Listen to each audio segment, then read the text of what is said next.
Ganyan po. Ganun po ba? Mas menos, sabi nga nila. Alright.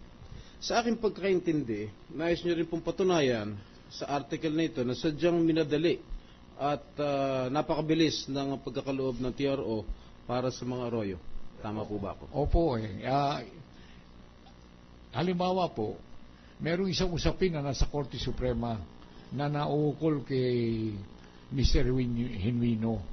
Nagsamba po siya ng isang usapin laban sa kagawaran ng katarungan kung saan siya po humingi ng TRO.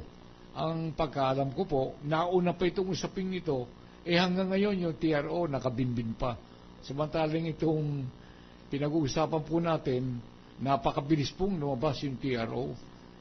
Gaya nga po na nasabi rito, hindi nga po nagkaroon ng hearing. Maging dun sa petisyon mismo o maging dun sa motion for reconsideration. Talaga pong, sabi nga nila sa publiko, ay talagang mabilis pa sa alas 12. Maraming salamat po, Congressman Dan. Hindi po Gaano ba nananagalog po tayo Gaano ba kabilis yung alas? Pasensya na po kayo, ako po Bisaya. Meron ho tinatanong ang ating Pangulo. Gaano ba kabilis yung alas 12? Oh, yung po, Ginoong Pangulo, yung po ang kasabihan pag mabilis na mangyari yung nangyayari, ang sabi nila rin sa Manila, mabilis pa sa alas 12. Binebreak ko lang yung monotony. Sige. Salamat po, Congressman Daza. Majority Floor Leader. Isang katanungan lang po sa ating kalihim na katarungan. Continue. Nais ko pong pagbigay alam sa ating kalihim ng katarungan na ako po'y hangang-hanga sa kanya dahil sa kanyang katilinuhan, sa kanyang katapangan, at sa kanyang kagalingan. Salamat po. Madam Secretary. Nais ko lang pong magtanong, isang tanong lang. Dahil meron pong mga hearsay, kumbaga, na kung sakasakaling ma-convict si Chief Justice Corona, kayo raw ang papalit. Tutubo ho yan? Hindi po totoo yan. Wala po akong alam. Kung sakaling... Wala po akong alam dyan. Wala ho kayo alam. Kung sakasakaling i-offer sa inyo ni Pangulong Aquino, Secretary, I have chosen you to be the Chief Justice of the Supreme Court. Kayo ba'y tatanggapin nyo? Hindi ko po alam. I'll probably decline. I will probably decline. Mas nanaisin nyo pong maging senadora? Hindi ko pa rin alam po kung anong plano ko. Hindi ko po pinaplano ang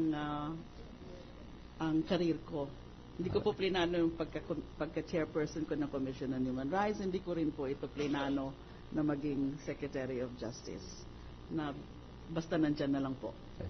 Salamat po. Majority Floor Leader. Thank you, Mr. Mr. President, to complete the cast, may we have the third soldier in the Senate, Mr. President, Senator Trillanes. The gentleman from Caloocan and Bicol, Mr. Senator President. Sonny Trillanes. Thank you, Mr. President. Madam Secretary, marayang hapon. Marayang hapon po. We may have had differences of positions in the past, but we are definitely in agreement in as far as preventing Congresswoman Gloria Macapagal Arroyo from escaping the country. And I believe justice was served in that particular instance, and it should be your proudest moment. Thank you. Thank you for that, ma'am. Now, can I address the Congressman Daza, please?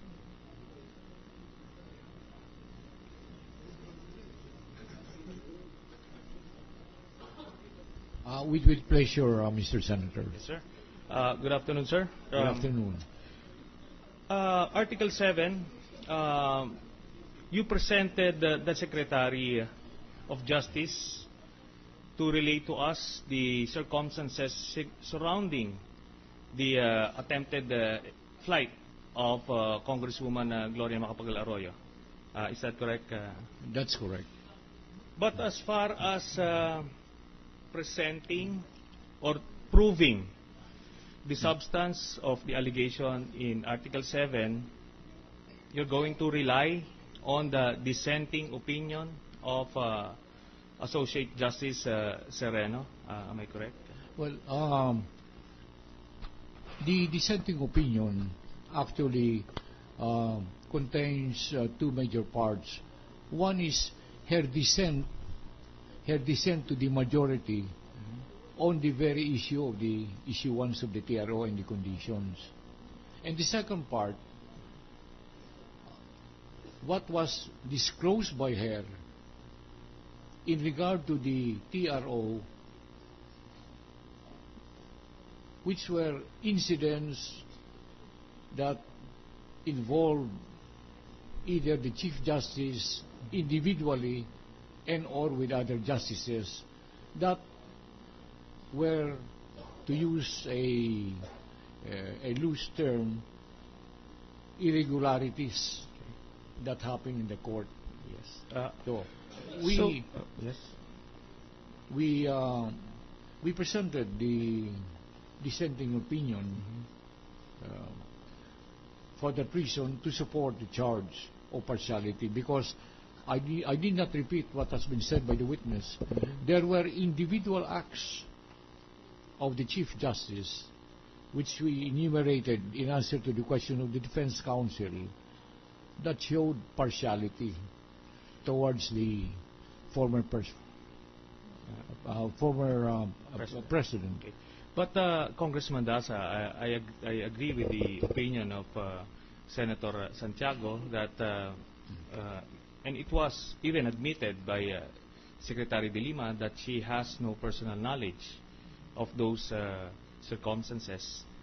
Would you agree now that Associate Justice Sereno would have helped clear the issue?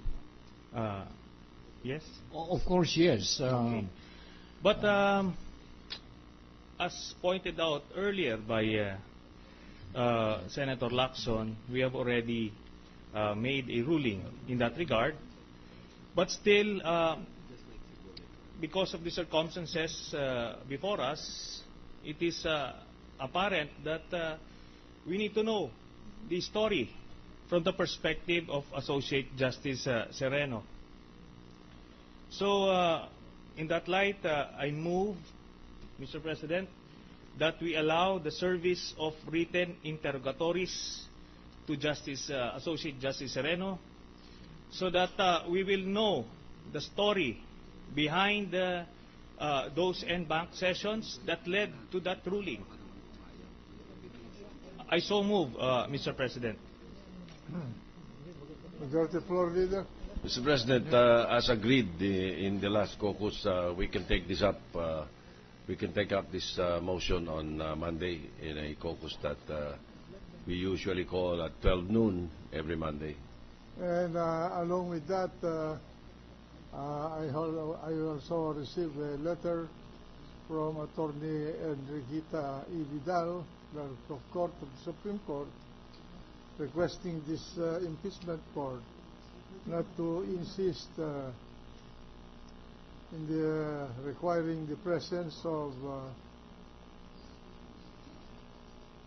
the dry, I think the... Mr. President, may I read that letter? Yes. We received that letter dated February 23, 2012, requesting that Mr. Eric A. Borlongan, chauffeur, and Christopher Doliente, security guard of the Supreme Court, be excused from testifying pursuant to the subpoena ad testificandum issued by the impeachment court, made upon request of the House panel of prosecutors, for the reason that they will be asked to testify on the cases of former President Gloria Macapagal Arroyo and Jose Miguel Arroyo, which are pending cases before the Supreme Court. So may I also include that in the motion, or another motion to be taken up on Monday, Mr. President, Yes, during in the the caucus? caucus, yeah. Yes, as agreed upon the Any caucus. objection? Hearing none, the motion is approved. Thank you, Mr. President. Mr. President, there are other